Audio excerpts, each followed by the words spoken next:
राधे राधे साथियों। वृंदावन में आयोजित लघु कुंभ, जानिए इसका इतिहास और इसकी पूरी जानकारी। वृंदावन में आयोजित लघु कुंभ में भारतीय आध्यात्मिक का अमृत बरसता है। महाकुंभ की एक झांकी है। वृंदावन का लघु कुंभ हरिद्वार में होने वाले भव्य कुंभ मेले से पहले वृंदावन में मिनी कुंभ मेले का आयोजन किया गया है। इसका शुभारंभ 16 फरवरी से हुआ है और 28 फरवरी तक चलेगा। इसकी तैयारी कई कार्यदायी संस्थाएं द्वारा जोर जोर से शुरू कर दी गई हैं। कुंभ पर्व का सीधा संबंध अमृत कलश से है। इसकी परंपरा बहुत प्राचीन है। यह आयोजन भारतीय संस्कृति की गौरवशाली परंपरा का प्रतिनिधित्व करता है। इसके पीछे अजर अमर होने के लिए अमृत प्राप्ति हेतु देव और दानवों के मिले जुले प्रत्यंत से समुद्र का मंथन किए जाने की गाथा है।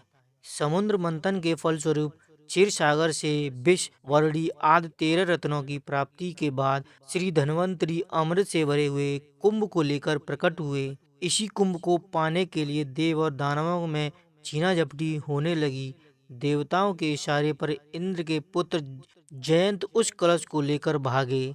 दैत्य गुरु शुक्राचार्य के आदेश पर उस कुंभ को छीनने के लिए दैत्य जयंत के पीछे पीछे भागे। यह देखकर अमृत कलश की रक्षा के लिए देवगढ़ भी दौड़ पड़े। चंद्रमा ने उस कलश को छलकते और लुढ़कने से बचाया। सूर्य ने टूटने से तथा गुरु बृहस्पति ने कुंभ को असुरों के हाथ में जाने से बचाया। यह भागा भागी 12 देव दिन यानी कि मनुष्य के 12 वर्ष तक चली।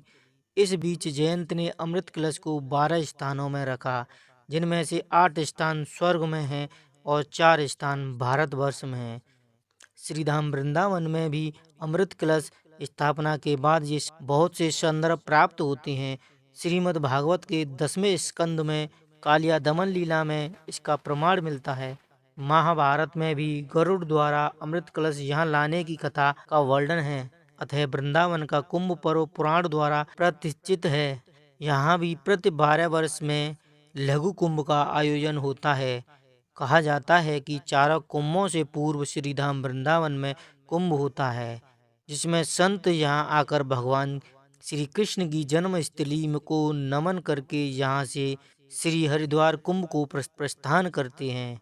यह कुंभ हरिद्वार में होने वाले कुंभ से 1 माह पहले महालघु बसंत पंचमी से फागुन शुक्ल एकादशी तक होता है। समुद्र मंथन के बाद कश्यप पत्नी सर्पों की माँ कटुद्र एवं गरुड़ की माँ विनीता ने शर्त लगाई कि सूर्य के रथ के घोड़े की पूंछ काली है या सफेद। करुद्र ने कहा काली है और विनीता ने कहा सफेद है।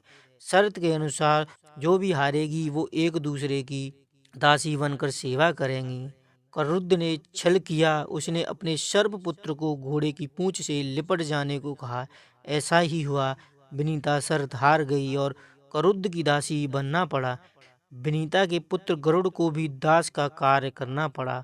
उन्होंने एक दिन करुद्र से दासता से मुक्त का उपाय पूछा। करुद्र ने कहा कि अगर तुम स्वर्ग से अमृत लाकर हमें दे दो तो हम तुम्हें दासता से मुक्त कर देंगे। गरुड़ अमृत लेने स्वर्ग चले गए। इंद्र ने उनको प्रतिरोध किया, किंतु गरुड़ ने देवसेना को परास्त कर दिया और कलश को लेकर लौटते समय श्री विष्णु ने उनको बिना अमृत पिए ही अजर अमर होने का तथा अपने वाहन बनने का वरदान दे दिया। पराजित इंद्र ने गरुड़ से माफी मांगी और उनसे मित्रता करनी चाहिए। गरुड़ ने उन्हें बताया कि वह अमृत पिलाकर सर्पों को अमर नहीं बनाना चाहते, वह तो केवल अपनी माँ को दासता से मुक्ति दिलाना चाहते हैं। इसलिए जब मैं अमृत कलश को वहाँ रखूं तो आप छिपकर उसे उठा ले जाना। इस प्रकार मेरी माँ की मुक्ति भी हो जाएगी और आपकी कार्य सिद्धि भी होगी। गरुड़ ने अमृत कलश को सर्पों को सौंपते हुए उसे कुश पर रख दिया। अमृत पान करने से पहले स्नान करने के लिए सर्प जैसे ही दूर हुए तो इंद्र ने अमृत कलश पुनः हरण कर लिया।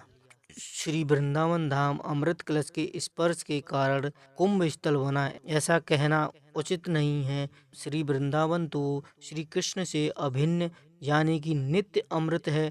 श्री प्रभु ने ही रस कुंभ रूप वृंदावन को संपूर्ण आनंद के मत करने को प्रकट ही किया है।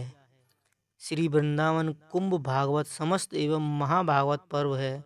भारतवर्ष के जिन 4 स्थानों पर कुंभ के आयोजन होते हैं, वहां तो मात्र अमृत कलश के कुछ बूंदें ही झलकी थीं, किंतु ब्रज वृंदावन में सुधा धारा सर्वत्र प्रभामान रही है। यहाँ अमृत धारा है, वेणुवादन की, श्री कृष्ण की लीलाओं की, कथाओं की, यहाँ का जल अमृत है और श्री राधा रानी व श्री कृष्ण रसामृत मूर्ति हैं।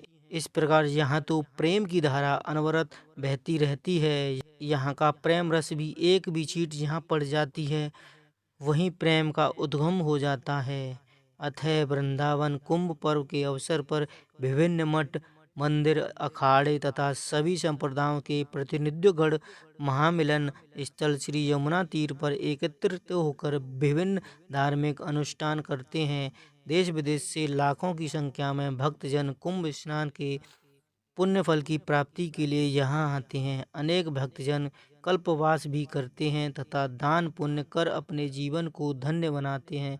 वास्तव में कुंभ स्नान दान धर्म का महापर्व है, जो हमें सांसारिक बंधन से मुक्त दिलाकर सद्गति प्रदान करता है। कुंभ स्थल पर पवित्र भवन, यज्ञ, धर्म ग्रंथों का पाठ, कथा, भागवत अनुष्ठान, मंत्रोच्चारण से भक्तों में एक अभिन्न धार्मिक एवं आध्यात्मिक सनातन धर्म हिंदू जन मानस को जागृति उत्पन्न करने का व हिंदू धर्मावलंबियों को एक स्थान पर एकत्रित करने का साधन मात्र है तथा अनेकता में एकता के प्रत्यक्ष दर्शन को उपयुक्त स्थान दिया है। हमने वृंदावन के कुंभ के बारे में पूर्ण जानकारी व उसका इतिहास बताया है। राधे राधे।